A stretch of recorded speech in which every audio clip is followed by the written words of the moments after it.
एक जंगल में चिड़ा और चिड़िया का जोड़ा रहता था। उनके 4 बच्चे थे। उसमें से 3 की असमय मृत्यु हो गई और एक बच गया। उसका नाम बाबू था। वह अभी उड़ने लायक भी नहीं हुआ था। बाबू मेरे बच्चे, तुम घोंसले में ही रहा करो।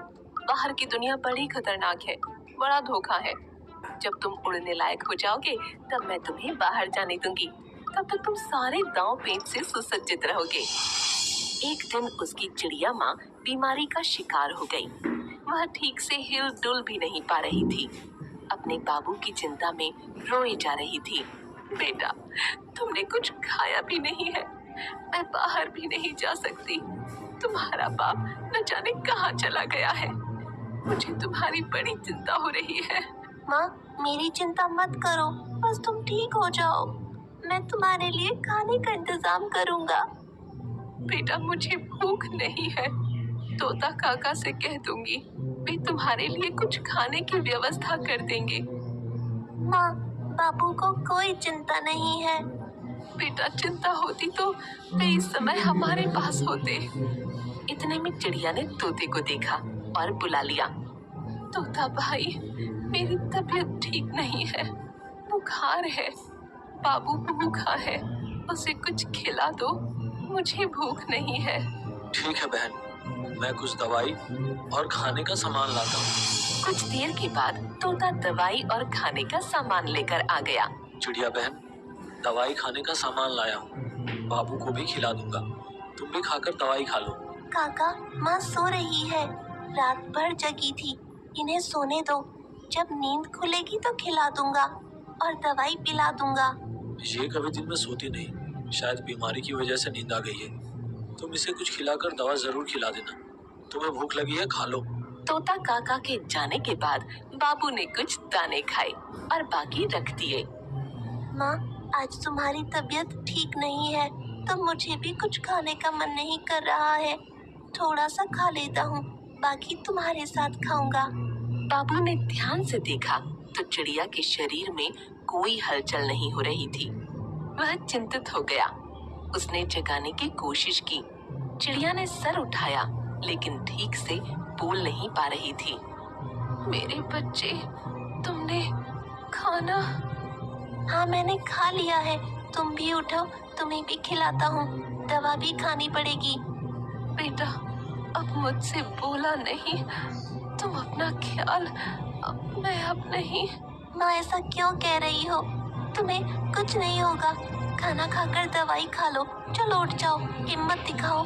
चिड़िया कोई जवाब नहीं दे पाई और उसने हमेशा हमेशा के लिए आंखें मूंद लीं। बाबू समझ गया कि माँ अब इस दुनिया में नहीं रही। वह सचमुच अनाथ हो गया है। वह माँ से लिपट कर रोने लगा। तोता भी वहाँ आ गया। उसने बाबू को समझाया और ढाढ़स बंधाने की पूरी कोशिश की। माँ नहीं है तो अब कुछ भी नहीं है। मेरे सारे सपने चूर चूर हो गए। अब मैं किसे माँ कहकर पुकारूंगा? वह सबसे प्यारी आवाज जो मेरे कानों में मिश्री घोल देती थी, अब कभी नहीं सुन पाऊंगा। माँ, तुम्हारे बिना मैं भी जीकर क्या करूंगा? बाबू बहुत उदास होकर बैठा था।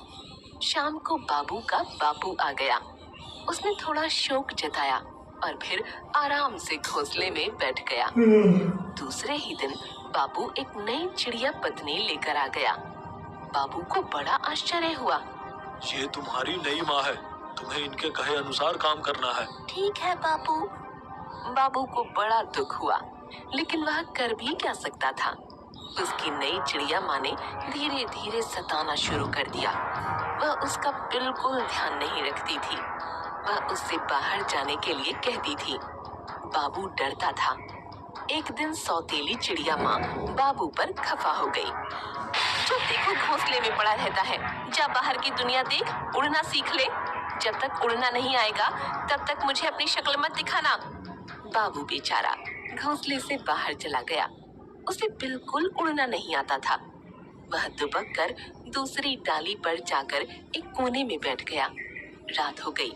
उसकी हिम्मत घोंसले में वापस आने की नहीं हुई। बाबू को डर लग रहा था। कुछ कीड़े मकोड़ों की आवाज आ रही थी। भगवान, मैं क्या करूं? कहाँ जाऊं? अरे, डाली पर किसी जानवर के चढ़ने की आवाज आ रही है। अरे बाप रे, सांप आ रहा है। बचाओ, बचाओ! एक जहरीला नाग उसके पास पहुंच ही रहा था कि बीच में एक बड़ा उल्लू आकर बैठ गया। अबे सांप के बच्चे, इस अकेले बच्चे को देखकर तू अपने आप को 30 मार खान समझ बैठा। भगवान ने दुनिया में शेर पर सवा शेर भी बनाया है। अरे उल्लू भाई, तुम्हारी मेरी कोई दुश्मनी नहीं है, मुझे मेरा आहार खाने दो, बड़ी मेहरबानी होगी। मेहरबानी के बच्चे, चुपचाप भाग जा यहाँ से। बच्चे को छू भी नहीं पाएगा तू, और मैं तुझे अपनी चोट से मार मार कर ऊपर पहुंचा दूंगा। सांप आगे बढ़ा और उल्लू ने 3-4 वार कर दिए। सांप डरकर भागने लगा। उसे ठीक से दिखाई नहीं पड़ रहा था। उल्लू को रात के समय सब नजर आ रहा था। सांप जब पेड़ से नीचे उतर गया तब बाबू की जान में जान आई। अरे बच्चे, रात के समय बाहर बैठकर क्या कर रहे हो? जाओ अपने घोंसले में जाओ। काका, माँ ने कहा है जब तक उड़ना नहीं सीख जाओगे घोंसले में मत लौटना। ऐसी कौन सी माँ है जो अपने बच्चे को रात में बाहर कर देती है? चलो मेरे साथ मेरे घोंसले में, खाने के साथ आराम करने को भी मिलेगा। हम उल्लू रात को जागते हैं, तुम तो उल्लू नहीं हो। उल्लू बाबू को अपने घर में ले गया और उसे सुला दिया। सवेरे बहुत देर के बाद बाबू की नींद खुली तो सामने उसका भोजन तैयार था। लो बेटा, खा लो। सूरज सर पर आ गया है, तुम चिंता मत करो। कुछ दिन मेरे साथ रहो, फिर उसके बाद तुम उड़ने लायक हो जाओगे। मुझे तो दिन में ठीक से दिखाई नहीं पड़ता, रात में देख सकता हूँ, इसलिए मैं रात में ही उड़ता हूँ। तुम्हें दिन में तोता काका उड़ना सिखा देंगे। नई चिड़िया माँ ने चिड़ा से कुछ अलग ही कहानी सुना दी। चिड़ा ने सोचा बाबू अपनी मर्जी से उड़कर कहीं चला गया है। पंख आने के बाद इस घोंसले में रहकर क्या करेगा? कहीं अपना नया घोंसला बनाएगा। उधर कुछ दिन के बाद बाबू तोता काका से उड़ना सीखने लगा। वह बड़ा भी हो रहा था। 2 दिन में ही वह बड़ी अच्छी तरह से उड़ना सीख गया। तोता काका के कहे अनुसार उसने अपने लिए एक बहुत सुंदर सुरक्षित घोंसला बना लिया। उसमें खाने का भंडार भी इकट्ठा कर लिया। एक दिन बहुत तेज तूफान आया और बाबू के बाबू चिड़ा का घोंसला पूरी तरह से नष्ट हो गया। बाबू चिड़ा और चिड़िया माँ पूरी तरह से बेघर हो गए। वह एक पेड़ की डाल पर बैठकर सोच में पड़े थे। चिड़ा बीमार था और चिड़िया माँ को ठीक से घोंसला बनाना नहीं आता था। आकाश में बादल घिराए थे। उन्हें भविष्य की चिंता भी होने लगी थी। मेरा बाबू ना जाने कहाँ चला गया। वो होता तो बड़ा सहारा मिलता। वो बहुत होनहार है। जाओ उसे कहीं से ढूंढ कर लाओ, हमें उसकी मदद की जरूरत है। माँ बाबू, मुझे ढूंढने की जरूरत नहीं, मैं तो आ गया हूँ। आप दोनों को लेने आया हूँ। चलिए, नया घोंसला आपका इंतजार कर रहा है। चिड़ा और चिड़िया बहुत शर्मिंदा हुए। वह बाबू के साथ चल पड़े। नए घोंसले में पहुंचकर उन्हें बड़ा अच्छा लगा। बाबू बेटा, मुझे माफ कर दो। मैंने तुम जैसे हीरे की कदर नहीं की। मैंने तुम्हारे साथ अच्छा व्यवहार नहीं किया, लेकिन तुमने ही हमें इस मुसीबत से उबार लिया। माँ, पिछली बातों को भूल जाइए। अब यहाँ बाबू और मेरे साथ आराम से जीवन बिताइए।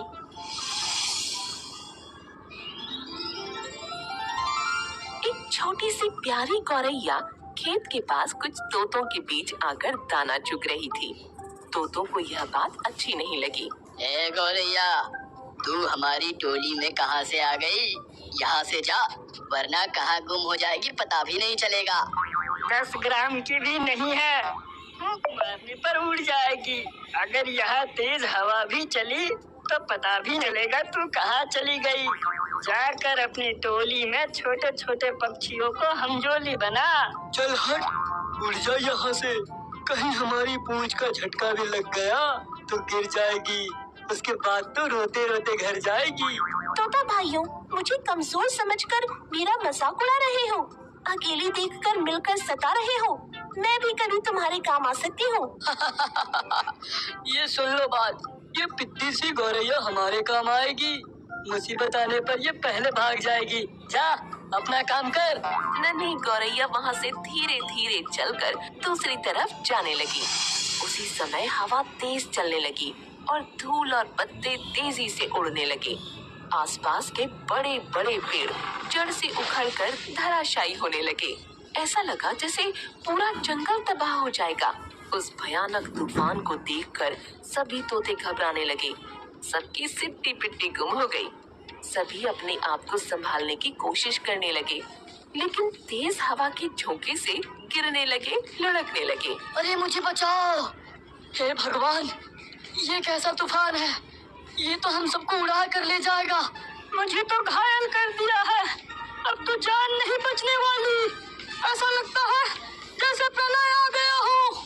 नन्ही गौरैया के ऊपर उस तूफान का असर ही नहीं हो रहा था।